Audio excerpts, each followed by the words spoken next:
This is exactly right. I'm Barbara Gray, and just one time on a weight loss show, I want them to be like, and now it's time for the weigh-ins, and the entire weigh-ins family walks up.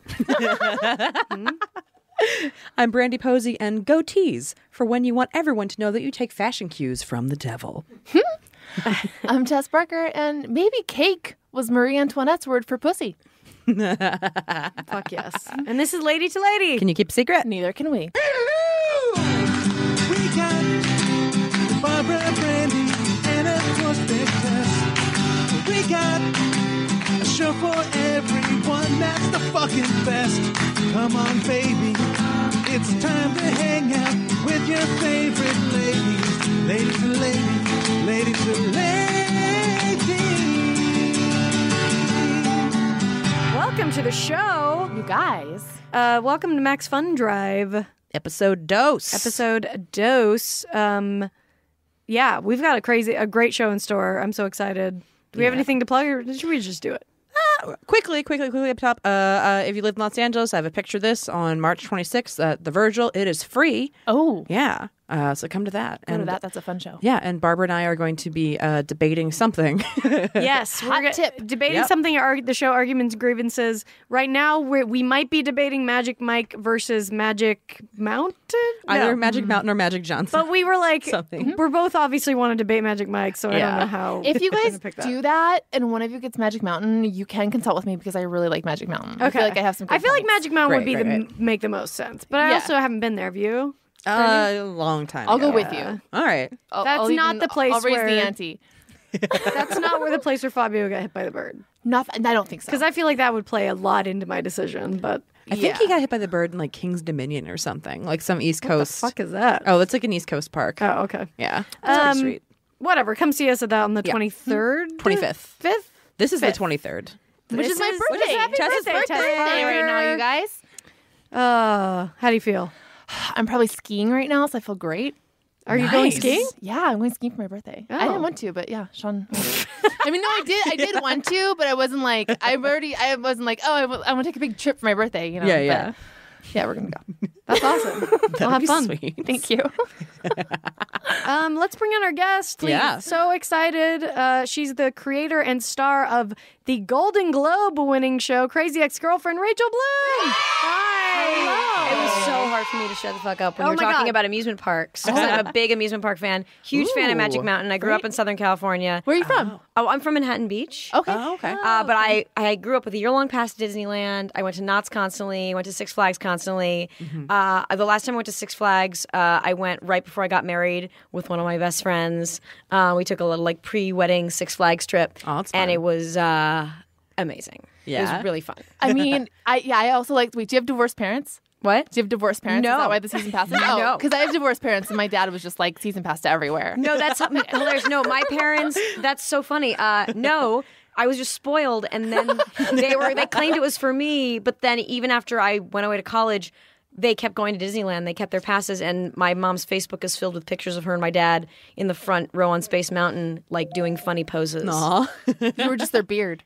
Yeah, it was just Yeah, their Disney beards. their Disney beard, 100%. So as an expert, what's the best one to go to? Because I've really only been to Disneyland. Never been to Knott's, never been to Magic Mountain.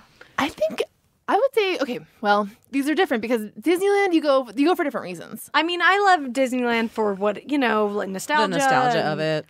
But obviously the rides aren't the best. Well, the rides are... So first of all, Disneyland now is Disneyland and California Adventure. And California Adventure has more thrill-ridey things. You know, it has California Screamin', an upside-down roller coaster. It has Tower of Terror. And then you have, like, really cool sensory things like Soarin' Over California, which is this, like... It's a flight simulator ride, but they also use, like, smells. And it's really beautiful. I mean, and I'm down for smells. It's really awesome. You go I over love the a good orange grove and it smell. smells like It smells like oranges. It's tight. Every time I'm on it and I play music, it kind of makes me want to cry. It's beautiful. Wow. And it's just Disney is beautiful and lush in a way. I mean, Knott's is kind of a fun mix of the two because there's some themed rides. There's some themed rides, but then at the end of the day, it's like about the roller coasters. It's more like janky Disney, right? It's kind of janky Disney, Yeah. but then really good. I mean, one of my favorite roller coasters is there. It's a wooden roller coaster called Ghost Rider, and it's amazing. Oh, I've heard of Ghost Rider. It's really good. It's a great roller coaster. And then Six Flags is just like, I mean, they have a kids land, but like Yeah. It's like you go there for the It's go for there the for high adrenaline. octane, yeah. And my favorite roller coaster I think I've ever been on is this ride X at Six Flags. Thank you. I just went on that ride for the first time. It's amazing. Oh my God. Are you guys like roller coaster people? It flips you. I used to be, yeah. I mean, so here's the thing: is it flips you. You're on basically a free moving axis. Mm-hmm. And so as you're going upside down, you're also going double upside down on this axis. But it's like oh, wow. I think I've seen it. Yeah. It's unbelievable Cool. because the lift hill you're going backwards. And then the first hill is I'm a real big roller coaster amusement park nerd. Yeah. And when I was a kid, like I wanted to be a roller coaster designer.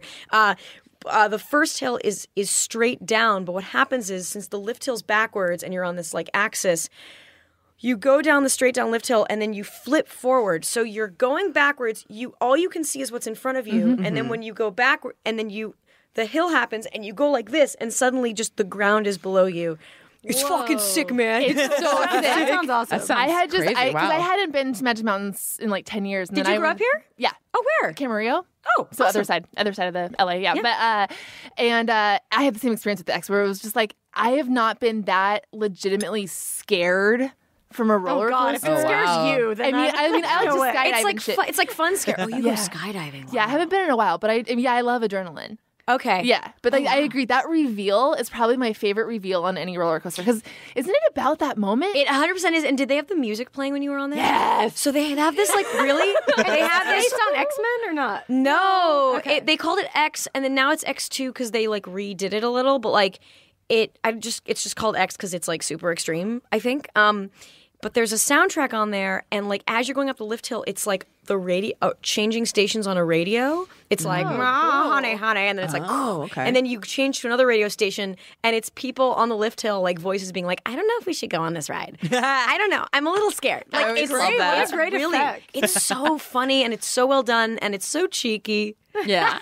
I like agree. that. I agree. I think that's one of the best. It It might would be the be best roller so- coaster I've ever It's been on. unbelievable. Yeah. Oh, man. Did you ever play Roller Coaster Tycoon? So all I did when I was in middle school was play Roller Coaster Tycoon. That's like all I did, and I did it for hours and hours and hours, and I was obsessed with it.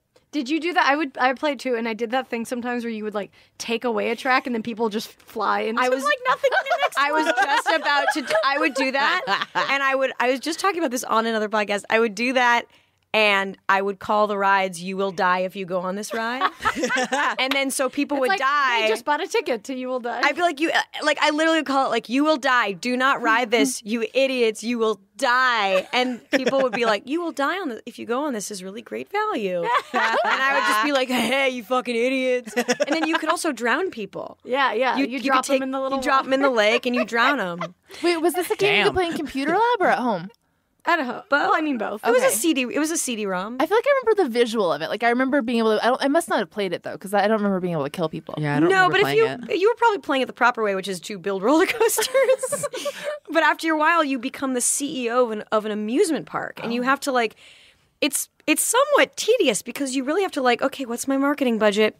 Ambition is low. Like I gotta put out an ad campaign. Like Yeah, like I gotta hire a janitor to sweep up all the barf. yes, you I have know. to hire Yes, it's like Good lesson. But those games are That's so great. popular now. It was like one of the, Yes. you know, those are Yeah. Tricking kids like into farmland being shit. small business owners. I like the it. kind of the only thing I've learned about business. Yeah, I think I learned most of my, but it makes a lot of sense because I was so impatient. And Yeah. I would just like either restart or give up right away or just like kill a bunch of people and then be done. Like, I didn't really make it to the top of the roller coaster. I didn't become a tycoon, is what I'm saying. Oh, that's unfortunate. I know. It's too bad. Do you get to pick out like your tycoon mustache at the very top level? Like I feel like you have to have your like, a tycoon special one. look? Yeah. Damn, no, I didn't think I about also that. like the mono- idea that there are monocle. these like evil roller coaster tycoons out there Yeah. who like secretly control all of the wealth, and they're like, "Ha ha! I own Busch Gardens." Like you can't see it at home, but I'm twirling She's a mustache. twirling I'm a twirling a mustache. mustache. they like still use a pocket watch. yeah, they're super evil. Basically, like Teddy Roosevelt wanted to break up the roller coaster tycoon. What is it? He wanted Monopoly? to break up what did he want? The monopolies. He wanted Monopolies. to. Yeah.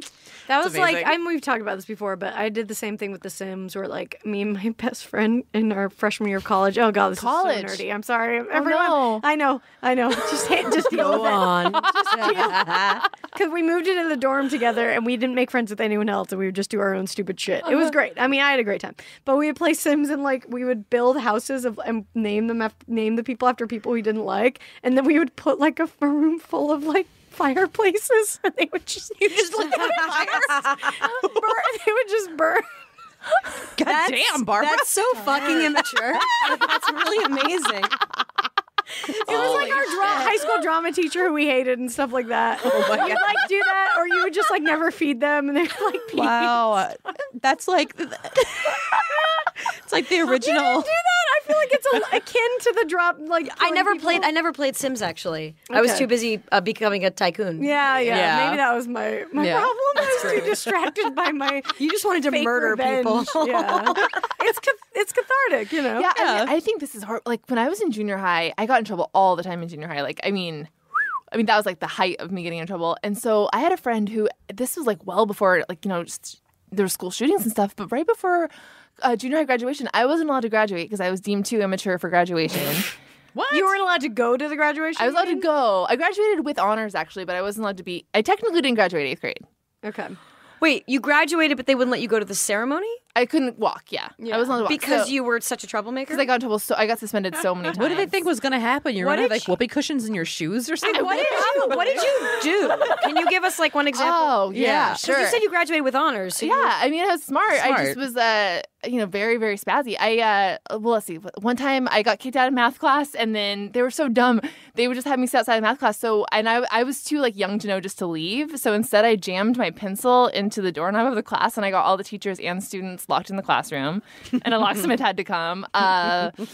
One time in the middle of history, like while the teacher was talking, the history class was taught in a home ec class. So, and she also, she had a sombrero in the class for some reason. So I picked up a sombrero and like behind her did like a karate dance on an oven. It was just shenanigans. were you just like the class clown? Yeah, it was a class clown. Okay, Yeah. all right. Yeah. Okay. It was like, and I had one really cool like speech teacher who was like, oh, she's just creative. Yeah. And that was, Yeah. so she kind of like fostered me and let Was me this do shit. public school? Yeah. But yeah, everyone else was just like, oh, she's, bored. Yeah. Let's suspend her. But what happened with? So anyway, so I wasn't allowed to graduate. So there was another friend who got in trouble a lot. And one day after school, we drew a map of the graduation and where we were going to plant cherry bombs. Like, we thought it was hilarious. Pre-Columbine world. They were just like little bombs? Yeah, little bombs. little bombs. Yeah. You know, cherry bomb an outhouse. That's like a thing that people do, right? Yeah. Yeah, You can put them in a Okay, toilet okay. and it'll like blow up the pipes. Yeah. So we had That's- it. Oh my god. Yeah. Did you That's wait? a- You didn't do it. We didn't do it, and like it was a joke. Like we really thought it was hilarious. Did people See, find that the is map? so much No. creepier than the Sims thing. Can I just say That is. that is much worse? I know. And also, I was a pyromaniac at the time, so like It was within your wheelhouse. we actually did. So both you and I were saying like, I want to watch them burn at different Kinda. parts in our life. I remember actually my Damn, guys. first stand up bit was shit. my first stand up bit was kind of about this, but like I was in 6th grade when Columbine happened and I was made fun of like a lot. And I got to school like the day or two after Columbine, and I really feel like people were like being extra nice to me because they were be like, cool. we because don't they were want like, you to be- "Oh Yeah. shit!" Like, and I remember my friend was like, "Hey, you know what just happened at Columbine? Or are you gonna do that?" Oh, no. And like, it had never boy. occurred to me. It did truly never occurred to me. And I was like, "No, I'm not.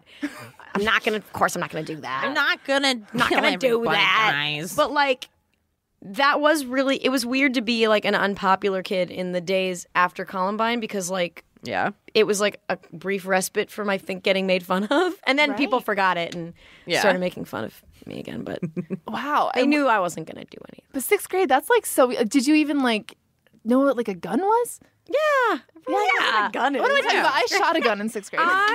But I had a weird family. You know what it was? I think you shot a gun in 6th grade? Yeah. Jesus. I From know. a farm. Yeah, it was like a farm. My family had a ranch. Oh, right. You said Camarillo. Yeah, and so like we would go out and do like target practice. Like we would just line up soda cans, and like that was like a Sunday. And our dad, he would stand with like there was 3 of us kids, and so the 2 that were getting a gun practice would be with him, and then the other one he would just give the keys to his car and be like, "You can't hit anything. The sooner you learn how to drive, the less afraid of driving you'll be." So I learned how to drive and shoot a gun when I was like in 5th and 6th grade. I thought you were going to say the third kid was in charge of picking up the cans. So I was like, that's me. Pick them up faster. Dance. Oh my god. pew pew. The Barker Tango. Oh, That was fun. so are you like? Well, wait, but this is like super political because like I wasn't ever raised with guns, and so like I'm very, I've only lived in LA and New York. I'm a liberal Jew. I'm very like anti-gun, pro-gun control. So does that have affected how you see? It has, yeah. It's actually really because I'm a very liberal person, but I grew up around guns. Yeah. So I'm not afraid of guns at all, and like also my my whole family's really into guns. Yeah. And I always like part of being exposed to guns at an early age, I have to say, was definitely learning gun safety. Right. And so I think actually that, I guess like in some ways I do think that like someone who actually owns it, I can't say someone owns a gun responsibly because I was taught to shoot a gun in 6th grade. Right. So but it was always, I mean, we never even were allowed to shoot Nerf guns at people directly. Like it was like you don't shoot a toy gun at someone. Like that was very like the safety aspect of it. So I guess I think if you are going to own a gun, like it is better. I think it's hard though because it's like, is it worth the fun Sundays shooting things when if there was less of them, less people would die? So I think being raised in like a gun family, I still am very much for gun control, but I think I see some gun owners as like more moderate than I think people who haven't been exposed to like people who own guns. Well, also you're talking about like definitely. the difference between owning a rifle or a handgun and like the assault weapons things. Like people who are fighting for like no one's going to take away like my machine gun or my assault weapon. I'm just like, oh, what? Yeah, why do That's not shooting cans. That's like you want to stage a coup someday. Yeah, you exactly. because you don't like that our president is black. Exactly. Like, Exactly. But there is this whole other population of people, and they have even again, people in my family have a very emotional relationship to guns, right? Because to them, it's like it's the same thing. The way they might look at hunting or sports, where it's like I did it with my dad and he did it with his grandpa, and so I think that's why people get so emotional about it, and that's why I think people from the outside don't understand. Is like there really is totally. this And it makes emotionality sense, around but it. I think the problem when I think about it, I'm like, well, hey, I like blank. I like binge watching Netflix. If I had to give that up so people didn't die, I'd probably do it. Yeah. Like I have nostalgia related to blank and blank, but is it worth? I'm this? trying to think of like things that's like a really interesting way to look at it. Like, what are things that are close to like my heart? Like, like if matzo ball soup was suddenly being used to like poison people, and they were like, we have to ban. But if there was Matzo But ball if it soup, also protected you, Yeah. would I be enraged? Like if I oh shit, my shirt came open. Saucy. Sorry, my tits were out. I'd be sad about the people dying from like the being bludgeoned with matzo balls, and I'd be like, well, matzo ball soup used to be an innocent thing, but now times have changed. I guess. Yeah. I get the other side too. yeah. And I do think there are a lot of reasonable people who own guns who are. That's the thing. Yeah. It all Right. comes down to the fucking pieces of shit who ruin it for the rest of us. Who all ruin the it for time. everything. Yeah. Yeah. And again, I think maybe another close example would be something like alcohol. Where it's like, I do like drinking. There are people that use alcohol very irresponsibly and do kill people because of it. Right. Yeah. Right. So I guess what's the difference between guns and alcohol? Because because guns are used against other. I guess alcohol can Because be used Guns are against- such a direct like killing thing. Like Yeah. alcohol's so like in order to kill someone on there are a lot of steps. I mean, you drink and get in a car, but you can also like do a lot of other things, and you can be tired and get in a car, and you can be angry and get in a car, but like literally a shot isn't going to. You're not going to guns probably are intend it to to hurt people. But I think with the similarity between the two of them is this sort of Pandora's box thing too, where I think a lot of, and I think this is a pretty like rational point, is that you can't uninvent guns. Yeah. Right. So So then what do you do? So what do you do given that? Sure. Sorry. I don't know what I was going to say. All right. It was a great point, you guys. Just know that. It was weird. I'm going to this airs March 23rd. Oh, this will be when I'm back, but I'm going to Israel for like 10 days, starting like literally tomorrow. Oh, nice. Or 2 days, and there have been a lot of stabbings. Yeah. Because I don't know why. Is it because I think they're really strict about gun regulation there. Interesting. Anyway, Yeah. I hope I so- don't get stabbed. And that's what everyone says. They're like, well, if they didn't shoot you, they'd use something else. And I guess, Yeah, but like even then, it's true. I but mean, you have more of a shot that way, though. You can kill Would you? less people with, Would you Yeah. would you rather get stabbed? Then shot? Yeah. Yes. I'd Yeah. rather get shot. I I've had a fear of getting stabbed. Like I remember as a kid not wanting to see movies where people got stabbed. It seems like getting stabbed would hurt more. I think so it too. would Yeah. hurt more. I just think your chances of living are chances better. of survival are better, I think. I guess it depends on where. Oh, I don't want to talk about this. Anyway, I hope I don't. It's weird because I have friends who live there and I'm excited to go, but then like I'm like, oh, is it stupid of me to go? I don't know. It's weird. Oh no, I mean, if you want my opinion, as someone else who likes roller coasters and adventure, Go anyway. go anyway. First, you Yeah, can't live you your can't life live in like fear. that. Yeah, Yeah, you It's can't like live in fear. Israel's never gonna be safe. exactly. Yeah. no, Israel is it never never. will There's be. always going to be like the risk of another fucking intifada happening. Or Exactly. Yeah. Yeah. all right, cool And I guys. mean, I'm gonna even- YOLO. Yeah, YOLO. Yeah. Even Please, YOLO. Always YOLO. for the sake of YOLOing to train your brain to do things even though they're dangerous. Should I? Is there like a stab-proof vest? That If you can go on the X, you can Yeah. go to Israel. What is life if not the ultimate roller coaster? That's beautiful. Hey. This is gonna be really eerie if I get stabbed. God. But like honestly, like listeners are gonna spike Yeah. on this episode. Yeah, we'll use it to our That'd be great. advantage. Oh, you obviously. absolutely should. By the way, you have my permission. Oh, thank you. Use Thank it you. to your advantage. Thank you. Thank you so much. Oh, this is what I was going to say. People, I was saying people, with guns who are shitty fuck it up for everyone else. Yeah. Like everything. I feel the same way about fucking who is still flushing tampons? Why is there still a sign in every bathroom to not flush a tampon? Yeah, just know not to do it. Who is still doing that?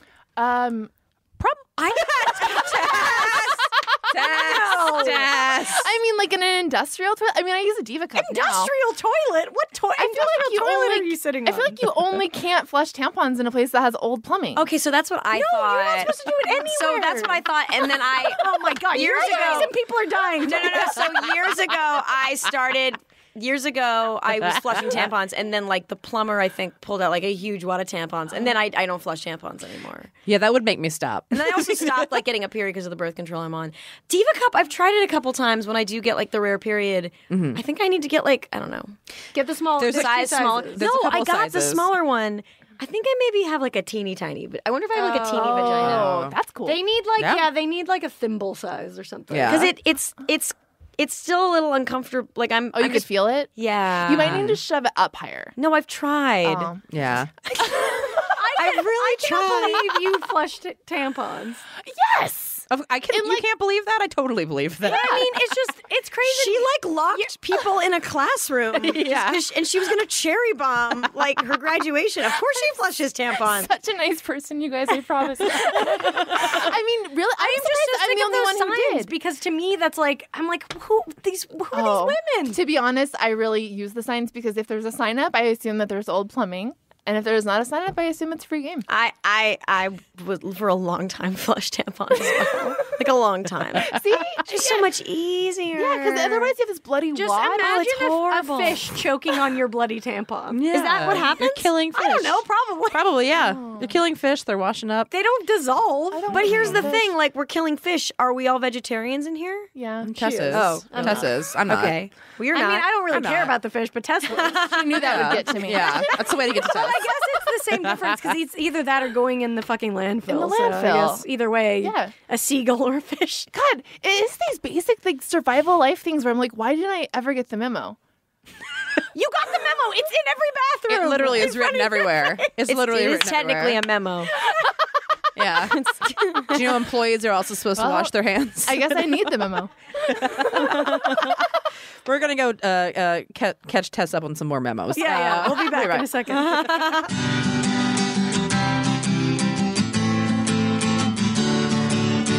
Hey guys, I'm Jess.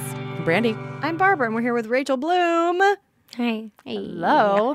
Congratulations on your fucking show. It's so amazing. It's awesome. It's just so funny, and I love how different all the songs are. You know, they're all different, inspired from like different genres. Yeah. And I wanted you to say, how many moments a day when you're recording are you like, how the fuck is this my life? Or like, Yeah, you a do lot. so much amazing different stuff on the show. Yeah, I still can't. It's when I get to step back and really look at it. Like last night's episode, we do like at the end of each of our episodes, we do like a tag. It's almost like in an improv scene where you do something and then you'd be like, cut to the grocery store. Yeah. It's like kind of that point of view. And we did an animated musical tag last night. Basically my character was like thinking that her life was a Disney movie, and said to her best friend was like, I'm your like Joan Cusack, and my character was like, see, in my head you're like the funny singing raccoon in like the Disney movie. And then the tag was, this character is like, if you've got love problems, talk to Paula, the singing raccoon. And I was like, I can't believe that a network, because we're a broadcast TV show, I can't believe a network's letting us do this. And anytime I get to sit back and watch, there was this other time in episode 6, we have this song called What'll It Be, which is like this Billy Joel type of song that the character Greg, played by Santino, plays on the piano. And it's just, he's stuck in this town, West Covina. And it's like, it was literally just him at a piano, like singing for 2 minutes. And I was like, I can't believe they're letting me do this. Like, I just so can't. weird for network. I just can't believe that. It happens all the time, but it's more so because when I'm in it, when I'm in the moment, I'm so like focused on the moment. It's only when I'm stepping back and being like, "Holy shit, this is on TV!" Like whenever I watch it on TV and it has the CW logo, I'm like, "What? Like, I didn't just make this and I'm the only one watching." Yeah, because like I'm so used to like. I was making music videos for years and sketches for years, so I think a part of my brain is like, oh, we're still doing that, and we're going to put this on the internet, and like 5 people see it or whatever. Yeah. And it's really cool. I mean, that's probably how you have to look at it, because it's too overwhelming otherwise. Yeah, like if you become overwhelmed with like the fact, like, oh my God, what are the reviewers going to say or whatever. Yeah, I mean, making it feel super personal and like intimate and small. And because you, at the end of the day, you're spending a lot of your day with the same people, and it does feel like a little family. And you do forget that you're making this for like, not millions. In the case of our show, million of people. Sometimes 900,000 of people, 800,000 of people. But it's stunning to me that they're letting us do what we do. Yeah, it's we just want to say congrats. Yeah, Thank you. amazing. Awesome. Yeah, it's so funny though. There was one joke I was laughing so hard at during the episode where you go to camp and you're going to do the women's empowerment speech. Yeah, and then the girls are bullying you and they throw something at her from the bus and they're like, "I bet you wish there was a glass ceiling now." Because that joke's so funny. Anyway, that's so amazing. So that episode was written by one of my best friends, Jack, who's also one of the music writers on the show. And Jack, he's one of like. Just a few dudes on our writing staff because we have more women than men. But his mom wrote 2 books about menopause. So actually, out of everyone on the staff, Jack kind of knows the most about like feminist terms and like female terms. So like it's pretty great. It's really that's really great. That's so cool because like even you're more diverse having more women, but even then the men are like more diverse. Maybe. Yeah. The men are more. Yeah, we go for diversity. We're a lady place. A lot of our department heads are ladies. We're a lady place too. Yeah. All about that lady place. Yeah. Have you always been like a theater nerd? Yeah. Like a musical theater person? Yeah. Did you do like community theater and stuff like that as a teenager? Yeah, and I went to public school, but we had a really good theater program. Nice. And I was just always really into theater. And oh, you didn't have Mr. Schmid, who I killed in The Sims? No, we didn't. Oh, rest in peace. No, it was. I mean, I went to school for musical theater. I was like, I want to be on Broadway. That's like what I want to do. And then I started writing comedy, and I kind of instantly fell in love with sketch writing, and I wanted to then combine the two kind of like loves. I think it's so awesome. I feel like we're living in a really cool time right now because, like, Barbara and I are both huge musical nerds, and like, it seems like somehow comedy and musicals, thanks to like shows like yours. Oh. I never thought they were having this huge revival. It totally is. I mean, God bless Hamilton. Yeah. I mean, I was uncontrollably sobbing at Hamilton because I was like, this audience is treating this like it's Star Wars, but it's a historical musical, and like people were ravenous. Like it was like I was trying to get to the front of like one of these lines to go backstage, and people were like throwing me such shade. They were like, "Get to the back of the line." They were so, and I had just won the Golden Globe. No one recognized me. No one gave a shit. They were just like, "Get to the back of this line, bitch. This is Hamilton." Like no one cared. No, it was great. There are some intense ham heads. There out are some intense ham heads, but yeah, I like. I mean, I think that I've always thought the musical comedy was like one of the most efficient forms of like joke delivery, and musical comedy's been around for a long time. I mean, in a way, it's, you think about how musical theater originated, and Gilbert and Sullivan, who wrote mostly, comedic operettas, Yeah. like they're kind of the precursor to it. So I think that comedy and music go together really well. I mean, just even the math of both of them are so similar.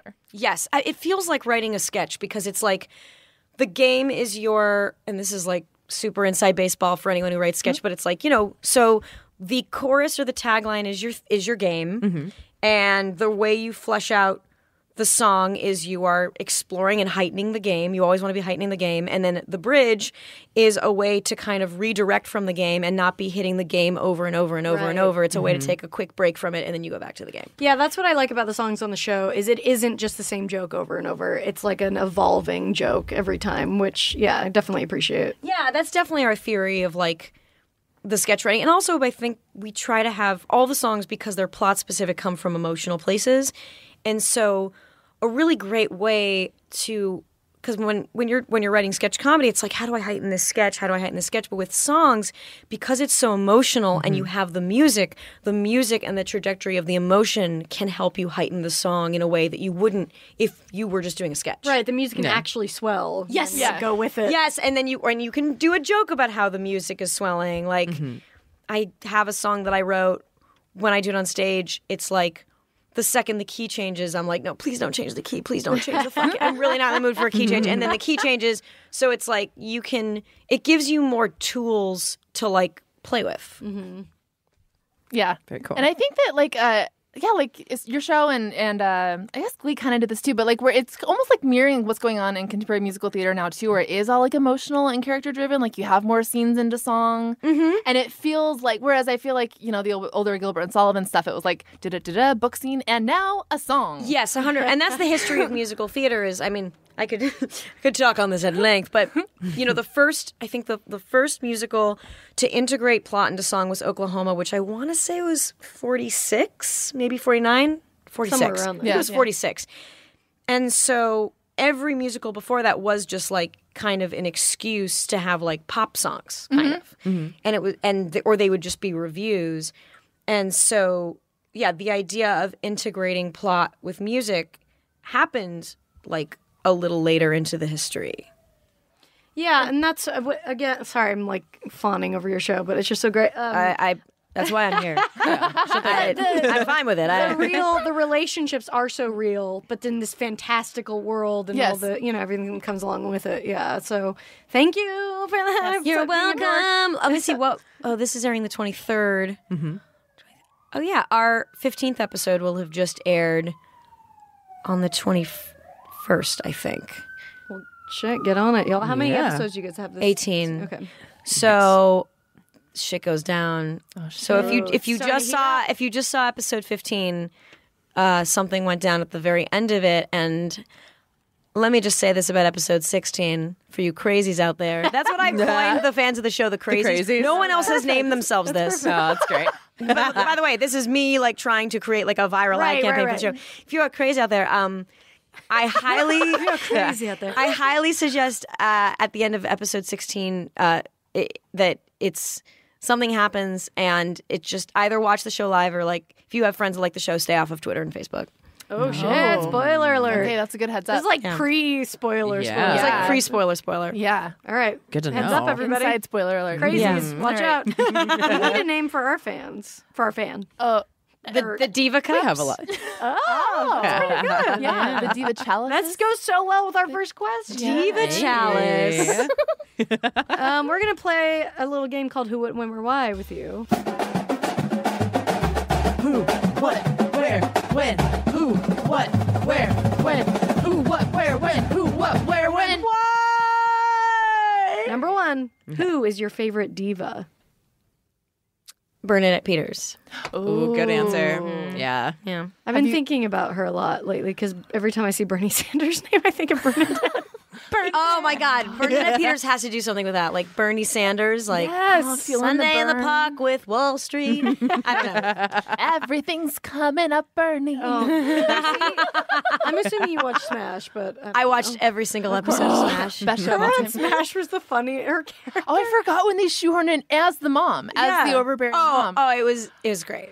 She just shows up and they're like, "Could you please do a number?" And it's like, "Oh, we didn't know Ivy was the daughter of a famous." Yeah, it's like Broadway actress. it's really interesting. Like, I wonder how that came about. If they were like, I wonder if it happened where it was like Bernadette Peters loves the show. What can we write for her?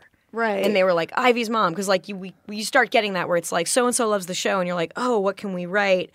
Like that happened with us and Dr. Phil. Nice. And it was like Dr. Phil loves the show and wants to be on the show. And we were like, oh, and then it happened to work out with an episode. But yeah. Let's think about Smash Logic, though. Let's think about Smash Logic, because this is different. It's never straightforward. I feel like it was starting to flounder around then, and they were like, we got to get Bernie. And they thought Bernadette. I mean, I love her, but No, it's pretty great. Wait, did they bring her on? She was on season 1 though, right? Yeah, I think it wasn't floundering season 1 as much. Well, I mean, Was it? the smoothie? The smooth. The peanut allergy? Oh, you're right. That was season 1. Brandy's like, I don't fucking know. I just checked out for this segment. I don't know anything about it. I don't know anything. Right, Ellis. Yeah, What happened to him? Ellis. Wasn't he gonna sue? Ellis, well, remember they revealed him that he was bisexual in the second season. That's all. Like there was one thing that was like Ellis is bisexual. And, and there was something about him. You didn't see him, but there was like news that he was gonna sue. I totally forgot that they made Ellis bisexual, but that he was using it to manipulate someone. They're like he was bisexual only when it mattered to him. Yeah, Yes. he's like trisexual. Like he'll just try anything to get ahead. It's quite interesting because we have a bisexual character on our show, and lately there have been articles. It's getting like in a cool way, like a lot of like nice articles about it, and how there's been this trope of like the evil bisexual man, and I hadn't really connected the dots before we did our particular, because our particular character, this character Daryl, is like the sweetest, most like open-hearted guy who has like a late in life realization, like, oh my god, I like guys, and he starts dating a guy, and but the more I think about it, there are a lot of shows where like. It's almost like he'd do anything for power. He'd even fuck a dude, and like there is that kind of undertone of like bisexuality as a way of like power and manipulation. Even as you're saying that, House of Cards did that. House of Cards. Yeah. I think Mr. Robot does it. Yeah. Yeah, this idea of the promiscuous bisexual person, and then like same with like women being bisexual, like this promiscuous kind of like worldly, sinister bisexual woman. Like I hadn't connected those dots. Yeah. I guess I kind of feel like psychopath trumps sexuality. Like, because, like if you're using it for power, then you're not, like, you're attracted to power more so than an actual gender. Yes. Like, so it Right. doesn't really, to me, that doesn't read as bisexual so much as like a person that, like, they're attracted to being the top of the pyramid. And that is Ellis, you guys. It is Ellis, but on House of Cards, they made it pretty clear that he's like bi because they show him have a really romantic moment with this guy he was in college with, and he's like, I was so drawn to you, and it's really sweet, and then he, I don't know, kills a puppy. Yeah. God, I love that show. It's It's so good. Yeah, and I guess I could see the argument that it is kind of like making the implication that they're not to be trusted. That bisexual people are. It's a very like subliminal thing. I saw a documentary called "Do I Sound Gay?" and they talk about the sinister gay guy, like the idea of like the either desexualized or like sinister gay man. And one of the examples is like the character in, was it Mildred Pierce? Is it Mildred Pierce or Rebecca? I forget. But there's, anyway, I don't know. James Tweeted me. Adomian. Yeah, James Adomian Oh, has a his really bit. good Oh, bit yeah. about that. Yeah. Oh, he does? Evil Yes. gay Yeah. character. Yeah, like the bad guy from... Oh, I mean, have you seen him, his fucking sheriff of Nottingham? Oh, yeah. Oh, Oh, yeah, yes. yeah. That's, Yeah, that's yeah, part yeah. of it. That's part of the bit. Fucking good. Yeah. I haven't seen James in forever. He's so funny. He's Yeah, a he's genius. amazing. His Bernie Sanders is And they're crushing getting it. a show. Are they? Getting a Bernie and Trump show. Like, Yeah. wait, do you mean like live show or I think TV it's show? like just like I'm not sure, a web series or something, but they're Oh, like getting good. an official Good. outlet for the That's Bernie awesome. and Trump thing. do it on Broadway. Oh, that would be. That would be they great. should. Holy shit. That's they what- should, they should totally do it on Broadway. Let's call up Lin Manuel and Figure it just- out, Lin. Yeah. Lynn. Got a Barbara's question cat's for name ya. is Lenny. After Yeah. Really? Laura Linney, Manuel, Miranda. July. I mean, that was just that's your cat's name. Laura, Linney, Manuel, Miranda. Wow. the Miranda July one is just kind of like convenient. I'm not. I mean, I like her, but it's not. It was just kind of like made sense. Oh my god! Oh my god! That's the most like East Coasty liberal thing I think I've ever heard. Where'd you go to college? Salt Lake City, baby. Salt Lake City. Take that, mom and dad. They're gonna be more mad about that than anything. Well, you're not Mormon. No. Okay. Are you Jewish? No. Oh wow. You're just throwing I'm just curveballs. cool. You're just throwing fucking curveballs at me left and right. That's cray. And also, Lin-Manuel Miranda liked my tweet when I tweeted out a picture of me and the cat. I was really, really proud of you when that happened. I was so excited. I remember I just landed at LAX and I saw that on Facebook and I was like so happy for you. Yeah, I felt pretty good. He's very nice.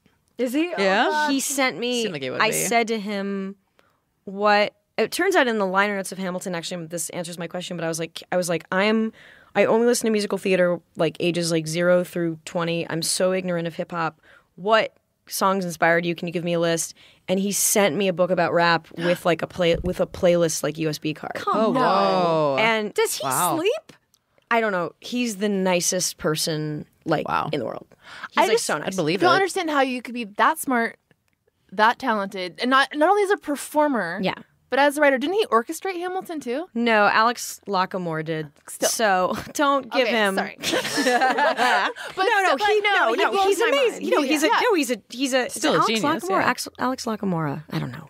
Someone tell me. But then also to be cool, get the fuck I out know. of here. Get out of here. I mean, like Sondheim is out of his fucking mind, and no one wants to be around him. You know what I mean? know. Like, Has he always been like? Has he always been like that? Yeah, think he's so, yeah. well, he hates himself. Like he had a really rough childhood, and like he didn't come out until he was, I think, 60. His first boyfriend when he was 60 years old.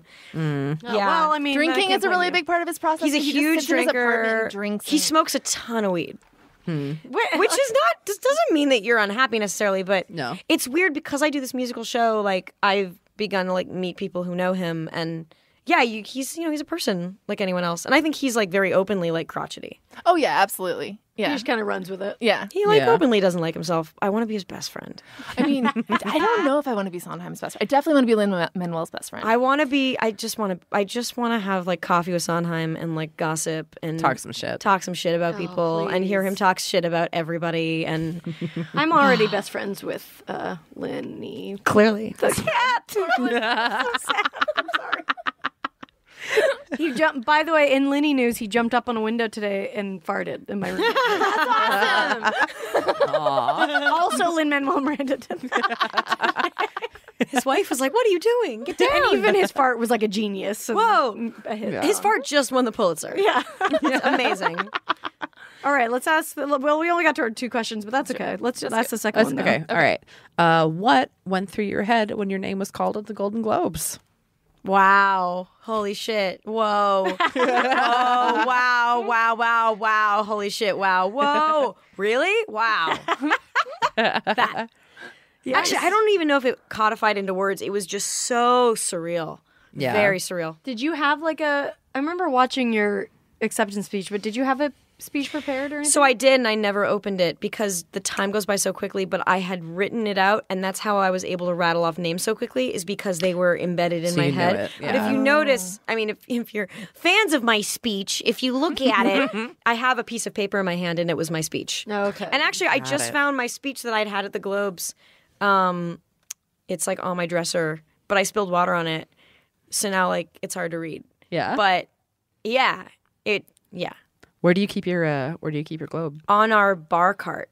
Nice. So it actually it blends in really nicely. It's kind of like a find the Golden Globe. Nice. It's fun to have parties because then people just go around holding it. Yeah. And then I also got the week after I won the Globe, I got a Critics' Choice Award. Oh, hell yeah. So now our liquor cart is bookended by 2 awards, which is like so fucking pretty cool. fucking cool. I will have another drink. Thank you very fucking Yes, it's pretty cool. I wish I could unscrew the top of the Golden Globe and like pour gin. I think that would be so that's the classy. next level. That's Yeah, next that'd be level. Yeah. So I really like can't get another award because I have like bookends now.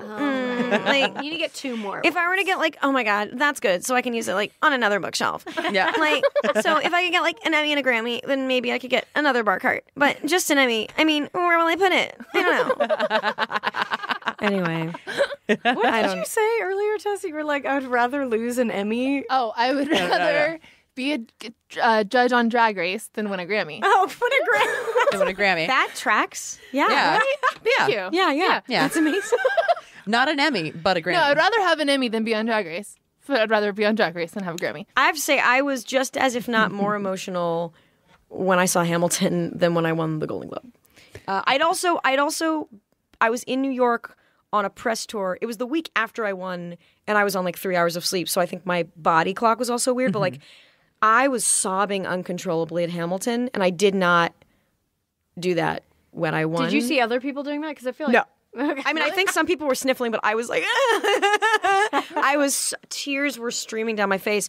But I think the Golden Globe thing was also, I was just so overjoyed and so happy. Hamilton was like this profound, like, I'm having this experience. There's also something to be able to appreciate and experience in a different way when you're stepping outside. It's like when I said with the show, like, when I see it from an outsider's perspective, that's kind of when it hits me. Yeah. As opposed to it happening to Being me. in it. Yeah. I mean, yeah, even a good thing, I think, like that puts you in shock.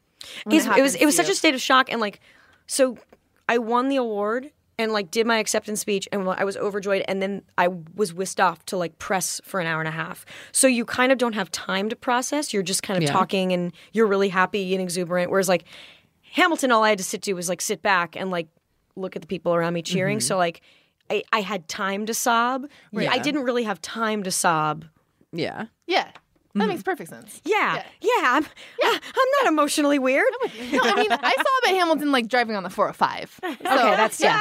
No, I listened to Hamilton because I get really emotional on my long runs, like towards the end. And I listened to Hamilton on like my 20-mile run, and I was just running through Venice Beach, just like snot crying as I was like running. Were you sobbing at the orphanage part? Of course, That's become that like lyric. Yeah, that's become like some of my secret acting warm-ups, or I just listen to sad songs. Oh yeah, And like I listened to, actually for episode 10, before the scene where the girls were throwing tampons at me, I was listening to The Orphanage. I was listening to that whole last song. Yeah, it's like the cheapest acting trick. That's why I can't listen to sad stuff, because it gets me, like, songs like that, I just immediately... Instantly. Like, Yes. that's what I love about musicals too. Is there's always like a couple bars, like in Les Mis, the "But the Tigers Come at Night." Oh, that yeah, has it's beautiful. always just ruined my life, and I love it. In the last 5 years, the last song where he goes, "I could never rescue you, I could never rescue you." That's like my cry song. Yeah, I had a playlist when we did the pilot of it was labeled Crazy Ex Manic, and it was like songs that made me feel manic, and then Crazy Ex in Love. And it was songs that I associated with like breakups and guys I dated. And like it was like some of the songs like that reminded me of dudes from like, 10, 15 years ago, but like they really instantly This is a songs great take acting you back tip, there. really. It's a great acting tip. And No, it's it's great. And it's I don't know if it's like a cheap trick, but I'll spread it. Yeah, Who cares? It doesn't matter as long as it works on screen. Yeah, like, and I think that I'm also one of those people who needs to be like emotionally, like, not methody, but like I need to be kind of there and engaged. So yeah, I listen to songs that remind me of ex-boyfriends. Oh, I think music is like scent in that it has that really like immediate sense memory. Totally. Where, yeah, it'll just take you back to that exact moment where it first affected you like that. Totally. Yeah, God, there's this one national album that like I love, but I just can't because it was like my breakup album. I was just like, had horrible insomnia and was living off Froyo and like I cannot listen to that album, even though I love it. Yeah, Yes. there's a mix that my ex, my boyfriend, made, and I'm like so scared to listen to it. Wait, is he your ex? Well, we're like taking a break, so I'm like, got it. I'm like so scared. I don't even want to. Listen to it. you Yeah. know? Yeah. But then maybe you just need to get an audition that calls for it. Yeah. I'm not going out on any sad auditions. so- Wheaties. I want to say before we go to break, we had Anthony Rapp on the show. Oh, And wow. he kind of, sounds like Lin-Manuel when he sings. They kind of have that same, like, voice. Uh-huh. And he sang Not Throwing Away My Shot. He He sang, did a Lin-Manuel impression. and it sounded so much like him, and we all Wow. exploded. It was great. Wow. Yeah. That's all. Pretty sweet. Yeah. Our like fangirl pussies just We'll send you. There's like a very short. Your clip of it. diva We'll cup send it to you. crumbled under the weight of it exploding. Yes. And then Tess flushed it. How much diva cup? What if you found out she was flushing every time she wore a diva cup? She was just flushing that it. much. my period cost me $300? But then that would be cool, because then the fish would be wearing a cool little hat. I'm going out tonight. We'll be right back, guys.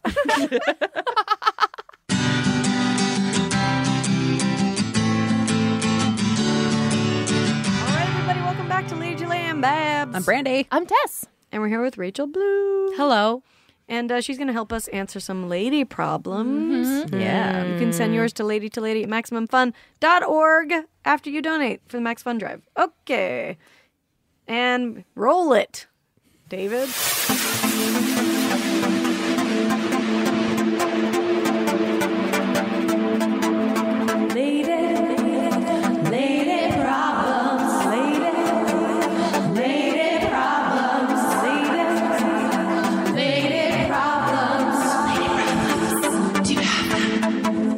Okay, so this comes from Lily. Hi, Lily. Hey, Lily. And, Lily. thank you for writing in. She wrote and said that she went and saw the gyno, and then the gyno gave her a breast exam, and she asked her gyno about a breast reduction, and her doctor said, well, you'd need to lose an amount of weight first. So she said, my problem, this is only 1 in a zillion times a health professional has commented on my weight. And on one hand, I like to be on team, love your body no matter what. But on the other hand, could I lose 30 pounds and be a healthier version of myself? Sure, definitely. But you know what I do in my spare time out of my full-time desk job? Take night classes, volunteered at animal shelter doing admin work, read, watch TV, pet my cats. You know what I don't do with my spare time? Go to the gym. I do take 1 tap dancing class a week, though. That's fucking cool. That's tight. Wow. Yeah. Wait, I love this person. I know, I do too. Yeah. But that's not enough. And it's so expensive. The cost of a gym and another sport thing kind of scares me. I'm not good at self-motivating, and I'd literally rather do anything else than take up running. Sorry, Tess. How do I insert more exercises into my life? How? Help me, ladies. Signed, I'd rather be sitting. I don't know if I should have called her that, but oh well.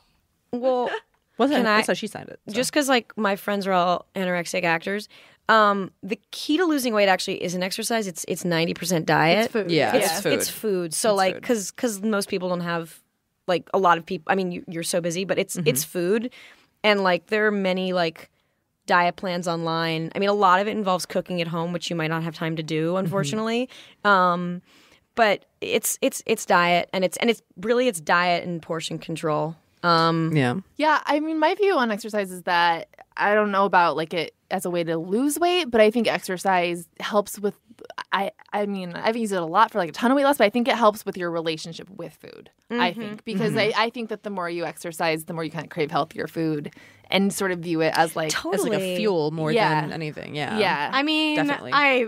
I personally don't experience that because I've been exercising a shitload and all I think about is eating shit all the time. So Really? Yeah.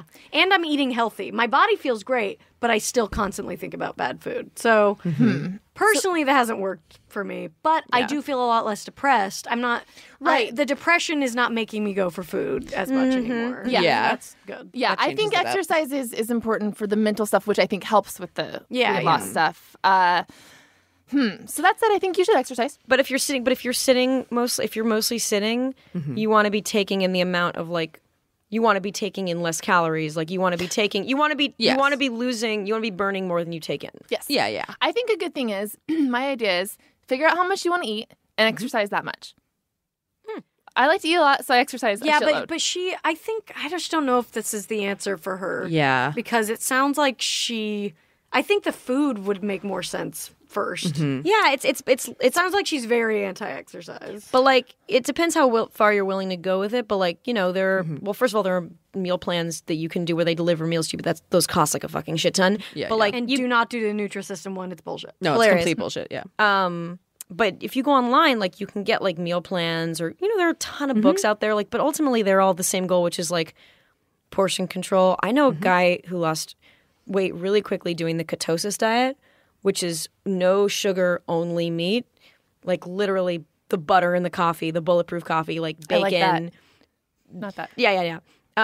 Eating bread. But then like I have another friend who lost a lot of weight being vegan. But like I think at the end of the day, if you're just eating smaller portions too. And a lot of that stuff is also temporary solutions. Like diets like that are like a temporary solution. They're not a lifestyle change. Right. I mean, becoming vegan totally is if that's Yeah. what you want to do.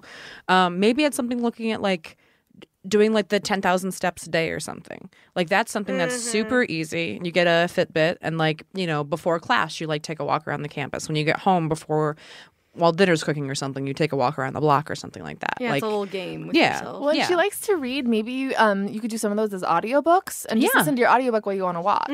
That's nice.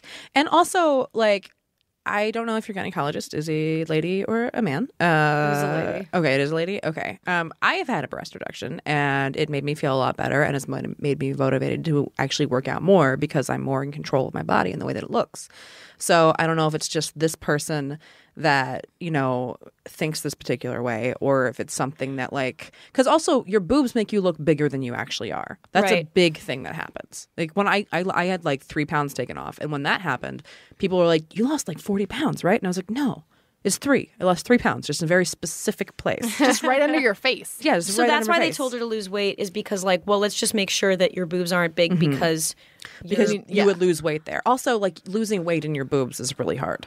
Like that's Not for one me. It's the first thing to go. Really? Yeah, I think it depends on your body. Yeah, it depends. Yeah. It depends on your body. But I wish my boobs were the last thing to go. Yeah. That was the first. I'm good with getting rid of it a little bit. I mean, okay, so yeah, I mean, I agree. Yeah. I mean, there's a lot of ways to lose weight. If you really just want to lose weight, you could just drink a bunch of coffee and take up smoking, frankly. But like I lost 10 pounds, and this is granted. Like I wasn't spending. Don't do that. I started earning more money, and then I wasn't spending any because I was at work all the time. But right before, and I wasn't even trying to like. I gained 10 pounds in the first few months of doing production on Crazy X, because when you're acting and when you're on set, there's all these free stress donuts, eating. and I don't have time to exercise, so I'm Yeah. like on my feet, but I'm not like running on my feet, and I gained 10 pounds, so I was like, this is not. I can do better. I should stop eating donuts, and so I got like those meal delivery plans. Yeah. And it restricted me to 1,600 calories a day, which isn't like crazy, but which is like still restriction. And I lost the 10 pounds, like, Yeah. and I wasn't exercising. Yeah, But I think again- it really does start there. I mean, Food is a obviously, big yeah. part of it. No, I absolutely think that like when it comes down to the actual science of losing weight, it has more to do with food than. Yeah. I Yeah. mean, there's been tons of studies that say that. Yeah. Yeah, and if Yep.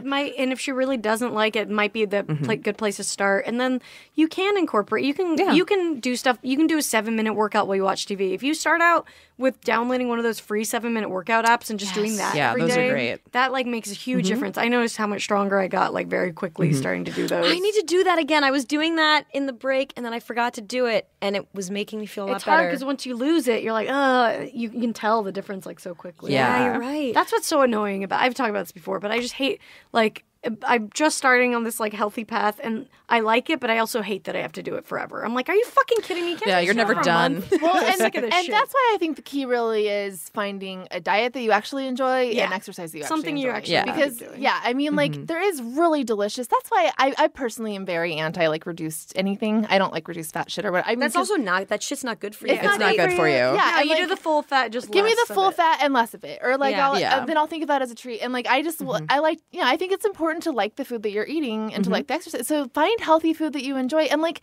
I mean you can kind of train your brain a little bit. Like if you haven't like I don't know, I didn't used to like tomatoes, and I was like, well, I guess I'll just trick my make yourself like This tomatoes. is making me starving. Is this making anyone else really hungry? Food is Yeah, awesome, you know, and like I think that there's so much good food. So find good food that you like that just isn't bad for. That's my personal thing. I don't know. I know some people have had really good success with like reduced calorie shit and stuff like that, but I don't think you I can don't do think that forever. reduced calorie. I think just as far as portions go. Reduced. Yeah, like when I not went like yeah. buying The frozen interesting dinners. thing about doing meal delivery was it's not something that I obviously do forever. It was a short term thing, and like it showed me like these are the portions I should be having because it was very balanced. It would be like salmon and rice, like they would be pasta, and it was just like, oh, but the portion of pasta is like, you know, a handful. Like a cup, yeah. And it's like, oh wow, that's the portion. So it taught me So not an about entire what plate. type of portions I should be eating. So now my brain is a little bit more trained to be like, oh, I don't need like I need like a quarter of this steak. yeah. Right. Yeah. I think those things, like, it's a good, like, reset.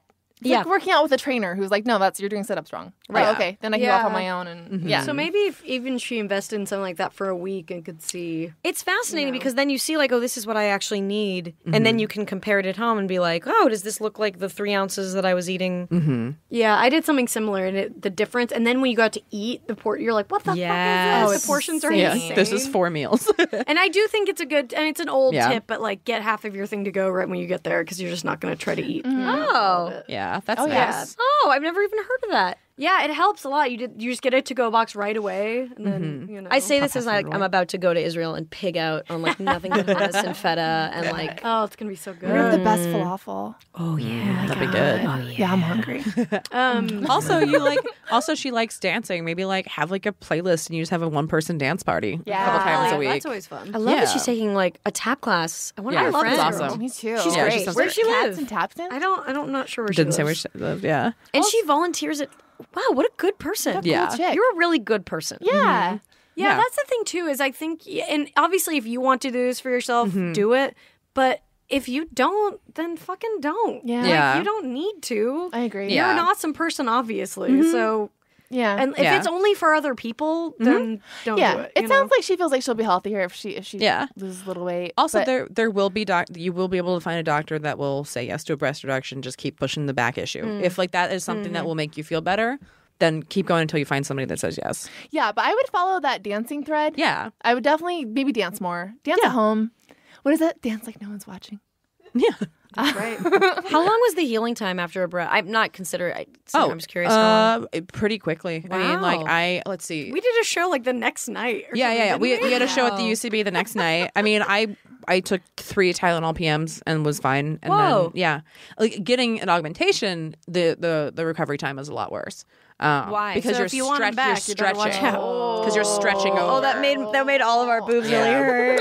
yeah. That was like how I imagine Yeah. guys, feel about getting hit in the balls or whatever. Uh-huh. No, I get really nauseous whenever like any surgery stuff on TV, especially about anything about Yeah. nipples getting cut. Yeah. I have boob stuff is.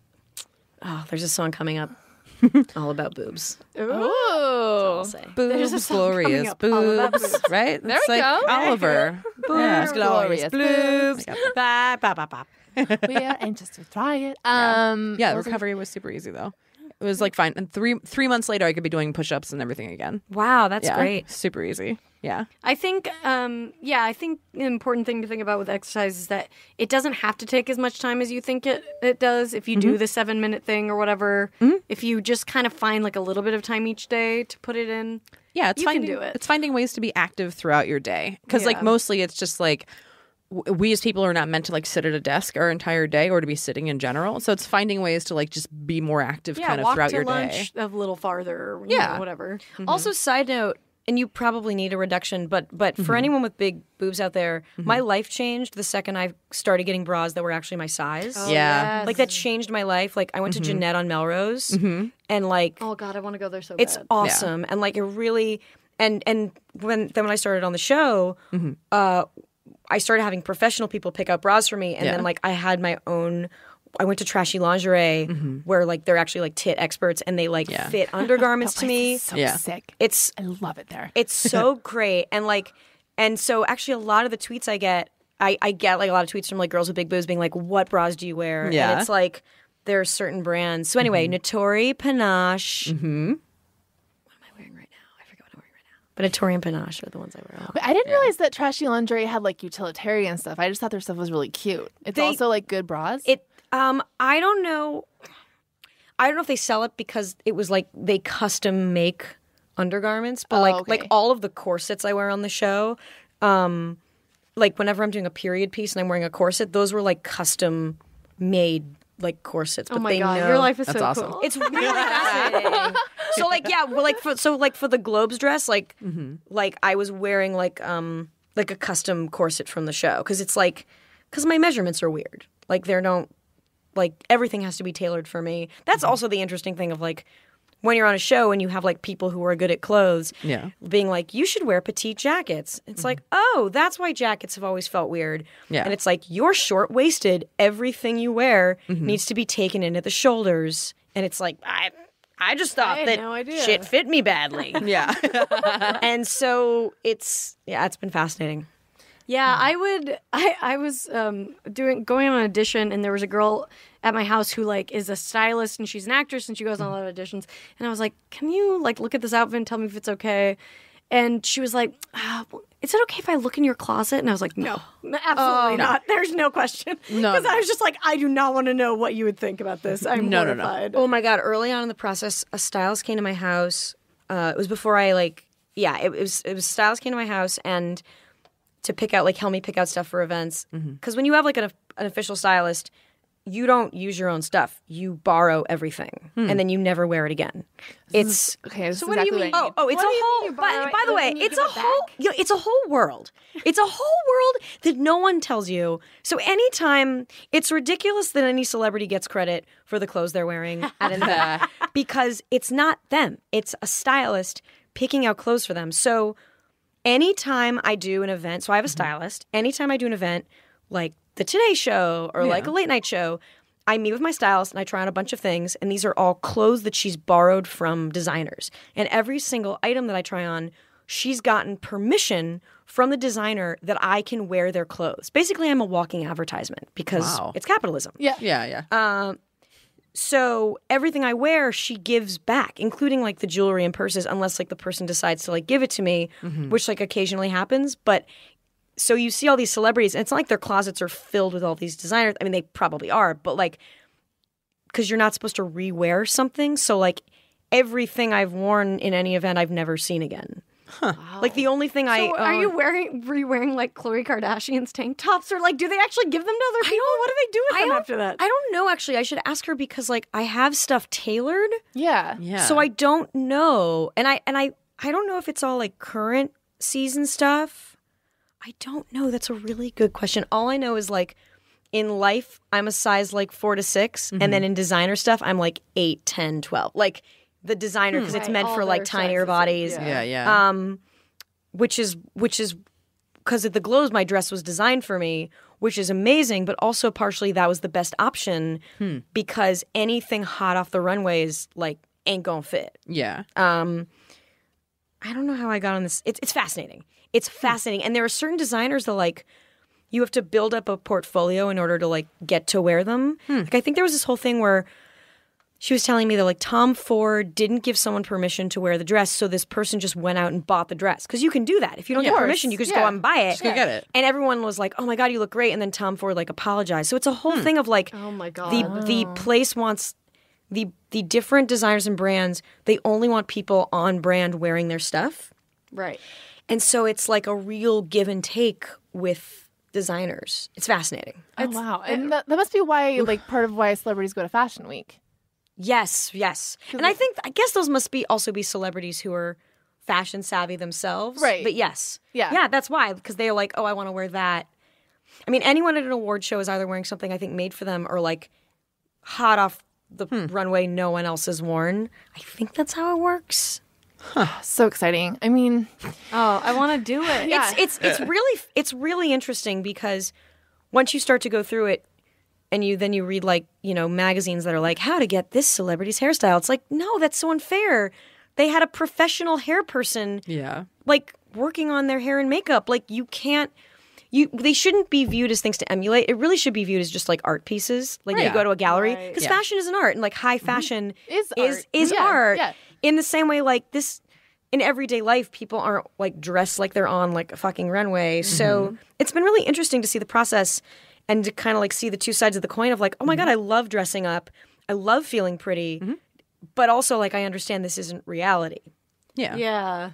It is funny in those magazines. It shouldn't be like, get this concealer. It should be like, get this $200 an hour professional makeup. Exactly. well, what this all feeds into is that whole big lie of that they have to try to make you think that you're going to look like Jennifer Lawrence or else you won't buy the foundation and you won't want to go on the diet or blah, blah, blah, blah, blah. And there's so many products and so many products are good.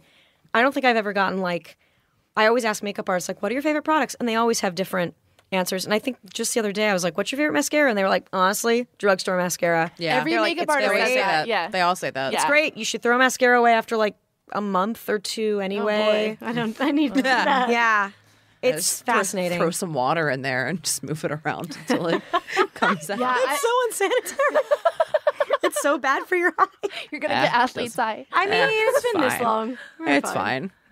Yeah, mascara. I was on the quest for like the perfect. This is like the girlies. Okay, I was on the quest for the perfect mascara for a while. Trust me, I've tried them all. Great Lash. I've tried like every expensive mascara. I Maybelline do Great Lash. The pink with the green. Oh, yeah. That's I the do best the one. colossal ones, the yellow. Because you know what it is? It's the brush.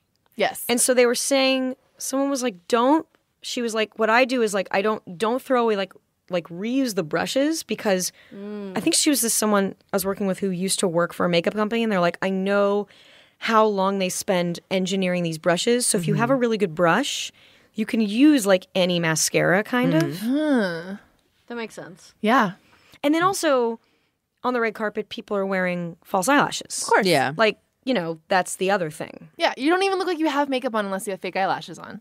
Yeah. No. I mean, I'm a huge drag queen. I could get into it. I love fake everything.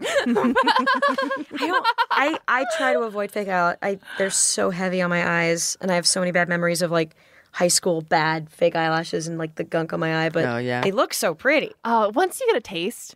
I've never done it. Oh, I gotta do it. Really? Yeah. Like gluing on the eyelashes. I'll do it for you. It's fun. Yeah. I started with the individuals and now I've graduated up to the strip. Then there are the extensions. You can go and get like eyelashes Individual. That's insane to me. Yeah. Yeah. Yeah. I know some girls who are obsessed with that. Oh my God. know If somebody I could else to do upkeep that in a heartbeat.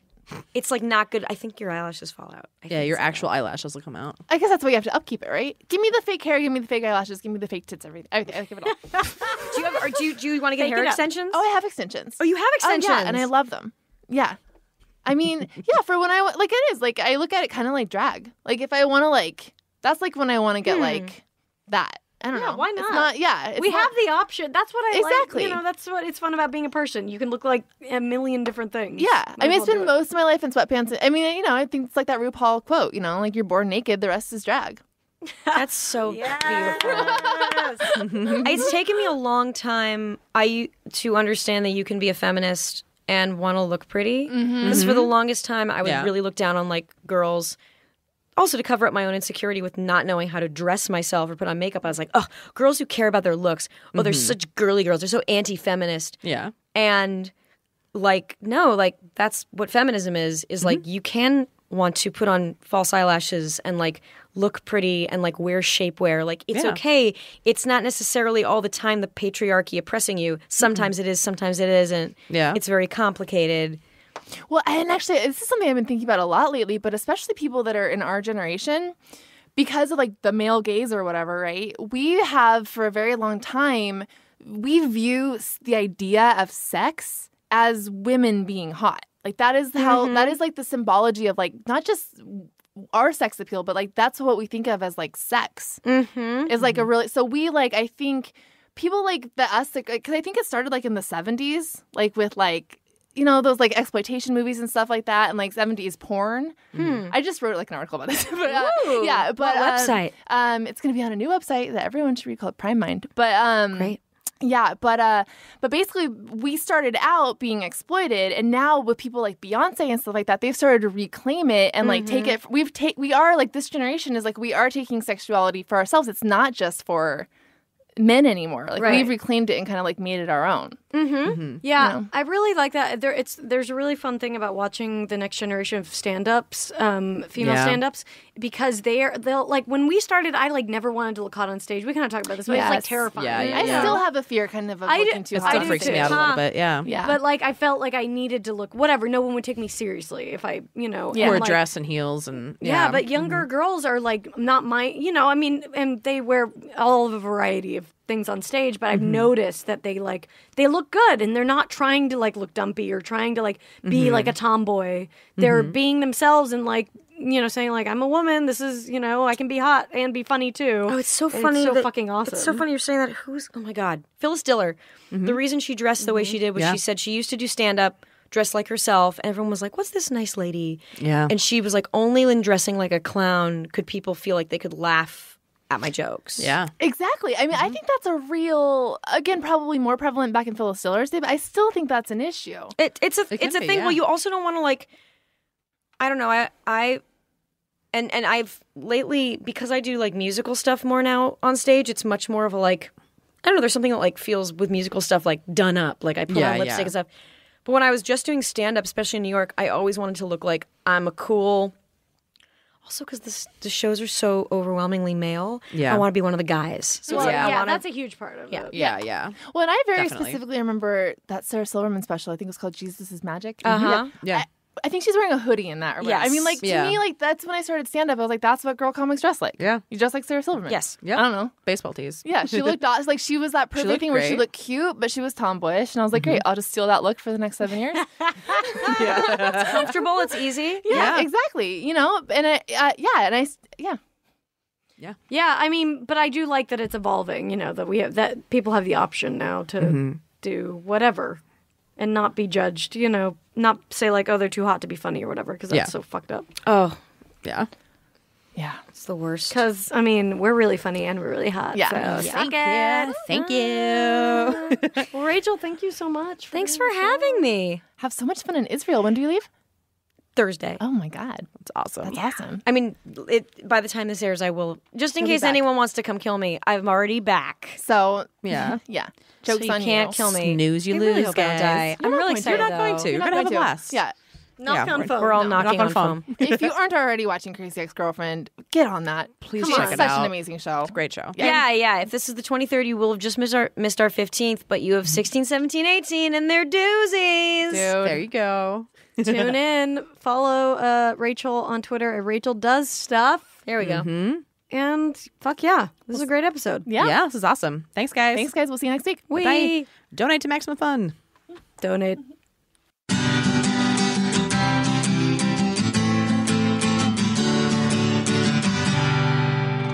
Can't get enough of us? Subscribe to our Patreon for exclusive bonus content, access to our first 100 episodes, and more. Go to patreon.com/ladytolady now to sign up. As little as $1 a month keeps a roof over the glam cave and keeps you laughing, even when your coworkers stare. That's patreon.com/ladytolady. And don't forget to follow us on social media. We're on Twitter and Instagram at Lady to Lady Comedy. Join our Facebook group, Lady to Lady Podcasts, to chat with other fans about episodes, or even post your own lady problems. Check out our website, ladytoladycomedy.com, for show notes, videos, and merch. And follow our individual accounts, Babs Gray, Brandazzle, and Testify Barker for jokes and info and where you can see us perform live. And if you want to send us snacks, stickers, or a lock of your own hair, I don't know, whatever, our P.O. Box is 412-794, Los Angeles, California, 90041. And please, leave us a review on iTunes, but only if you like us. We love you. We love you. Bye. Bye. Bye.